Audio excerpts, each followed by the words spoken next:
So now we're going to have a look at the TS model of Rubi cutters. You can see the sizes are getting bigger just by the case. Now the TS model, which is this one, is slightly different. It's a different breaker. And it comes with a handle that gets inserted into the top like this. So that is the actual braking mechanism when you pull this back down.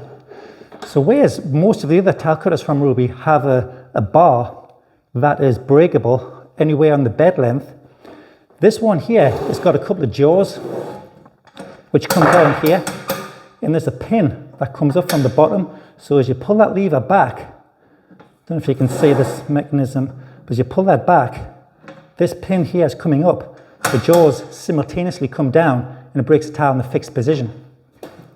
Now this is one of the longest tile cutters Rubi has been doing, I believe. Many years ago I started off with a TS model myself. I think the braking models with the bar I prefer now rather than this one, but still lots of people still use this one. So let's get into this one. Same ceramic tile as before. Position that into place. Just to show you how the wheel goes in, you unscrew that, that drops them. And then there's a little guide on the stem, which you'll not be able to see this, but there's a little groove there which tells you how far to put that tile blade into the cutter. So again, all we're going to do here is pull back here and all the way forward. It's got a real smooth action on this particular one, so that went through there really easy. So again, all we're going to do now is pull this back, and you will watch this tile lift and these jaws come down. So if you keep your eyes here, that's how that breaks. It is a fixed breaker, so sometimes if you want to do multiple cuts, it is a bit restrictive. And what I mean by that, if I cut this to here, and I cut this one, cut this next one.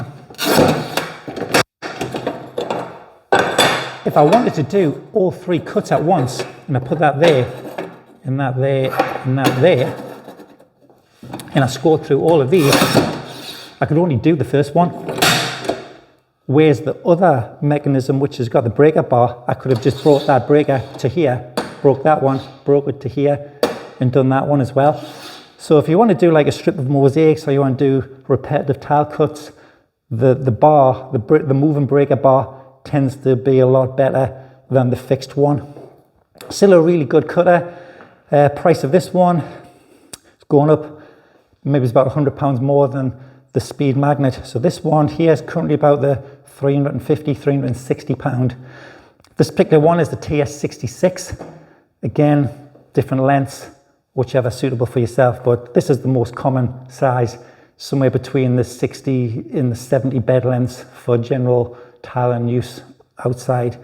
But that is the Rubi TS66 Max.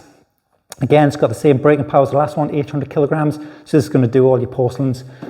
But let's have a look at the porcelain tile. That's this one.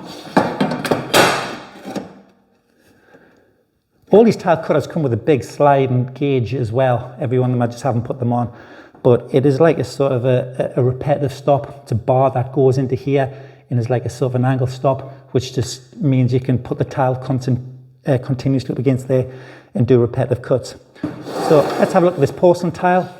So what we're going to do again is bring it back 10 mil, really smooth up to the top, pull this back down a bit quicker. So just like the last one,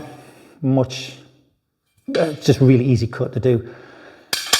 These are the professional models. Again, I go back to the first one. It's £120 for the Star.